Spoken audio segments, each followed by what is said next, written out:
right. Welcome in, everyone, to another deep dive. Yeah, This time, I think we're looking at something that everybody out there who's ever had a job for sure. has interacted with in some way, shape, or form, and that's the resume.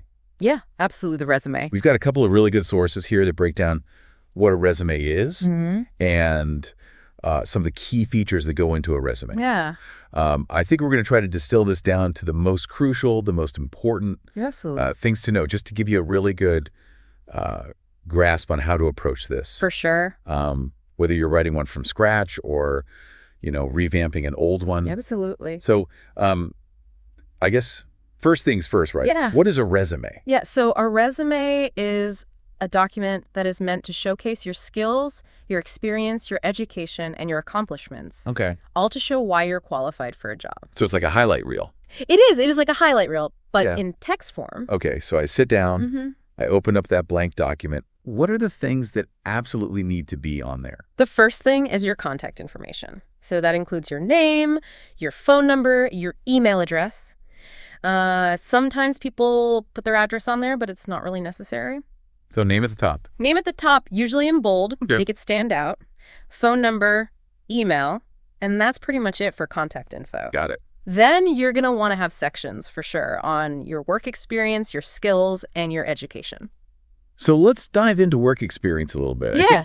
think, people kind of get they get this one, I think, a little bit, They get it. but it's more than just listing out the jobs you've had. Absolutely. Right. So for each job, you're going to list the company that you worked for, your job title, Yeah. and how long you worked there. But then you're also going to want to list what you did at that job. Okay. So what were your responsibilities? But even more importantly, what were your achievements? Okay. So don't just say I did this. Yeah. Say I did this and it resulted in. Okay. And you're going to want to use action verbs to start those sentences off. So instead of saying responsible for social media, Right, you could say increased social media engagement by 15%. Ooh, that sounds much better. It makes a huge difference, yeah. Now, what about skills? How do you make that section really impactful?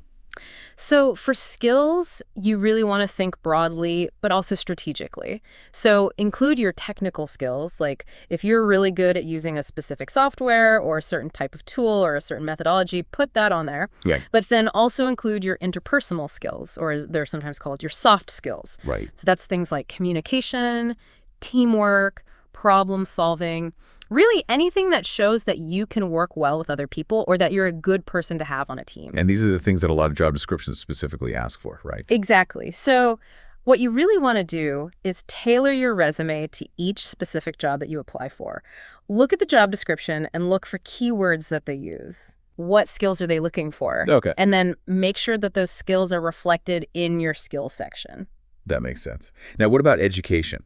Yeah, so for education, you're going to list the schools that you went to, the degrees that you earned, and the years that you graduated. Straightforward. Very straightforward. Now, sometimes you see these resumes that have these extra sections. Yes. Things like, hobbies or languages or volunteer work. When are those things worth putting on there? So those things can be worth putting on there if you have the space after you've covered all of the essential sections. Okay. And if they add a little bit of personality or they highlight additional skills that align with the job or the company's culture, Okay. but they should never take precedence over your core qualifications. Gotcha. So let's say we have all this information, right? Yep. How do we choose how to display it? Because I know that there are all these different resume formats. There are. So choosing the right format is key. And the three main types are chronological, functional, and combination. So chronological is the one that most people are familiar with. Okay. It's the one where you list your work history in reverse chronological order, starting with the most recent job and working your way backwards. And when is that format the best? That's the best when you have a consistent and relevant work history. So if you've been working in the same field for a while and you've been steadily progressing in your career, then chronological is a great way to show that. So when might someone choose a functional resume? So a functional resume puts the spotlight on your skills. You would group your skills into categories, and then you would provide just a brief overview of your work experience. Okay. This can be a useful strategy if you have gaps in your employment history Okay. or if you're transitioning to a new career field It makes sense. where your transferable skills are more important than your specific job titles. So what about the combination resume? Combination is a blend of the two. Okay. It typically starts with a strong skills section, which is tailored to the job, of course, Right. and then it follows that with a chronological listing of your work experience. Got it. Now, we've talked about tailoring your resume, Yeah. but why is it so crucial for each application? It's crucial because a generic resume doesn't speak to anyone in particular, Okay. but when you tailor your resume, you show the employer that you've actually taken the time to understand the specific requirements of the role and that you've considered how your experiences and skills align with those needs. And it also helps you get past those applicant tracking systems, right? Yes, exactly. When you use keywords from the job description in your resume, Okay. it makes it easier for the applicant tracking systems to identify you as a qualified candidate. Okay, that makes sense. Now, what's the difference between a summary and an objective statement?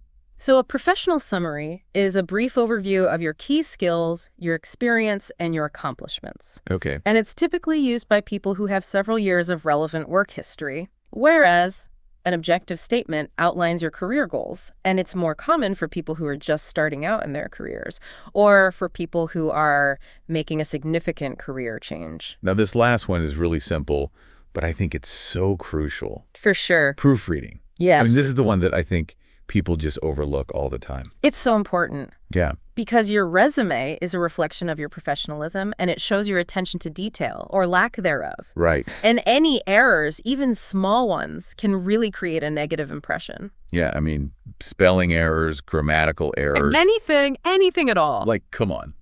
Yeah, proofread it carefully and then have someone else proofread it too, just to get a fresh set of eyes on it. It's huge. It's Yeah. huge, yeah. Okay, so I think we've covered a lot of ground here. Yeah. And, it sounds like a resume, in a nutshell, is really just a document that highlights your qualifications. It includes things like contact information, your work experience, where you really focus on the results you achieved, your tailored skills, and of course, your education. Yep. Choosing the right format depends on your background. Right. And tailoring and proofreading are absolutely essential. Couldn't have said it better myself. It's all about presenting your professional story in a way that resonates with each specific opportunity. And for all of you listening out there, as you think about your own resume, consider this. Which format best highlights your current strengths and your career goals? What are those top 3 keywords that pop up again and again in the job descriptions that you're interested in? And are you incorporating those keywords and phrases into your resume to show that you really understand what they're looking for?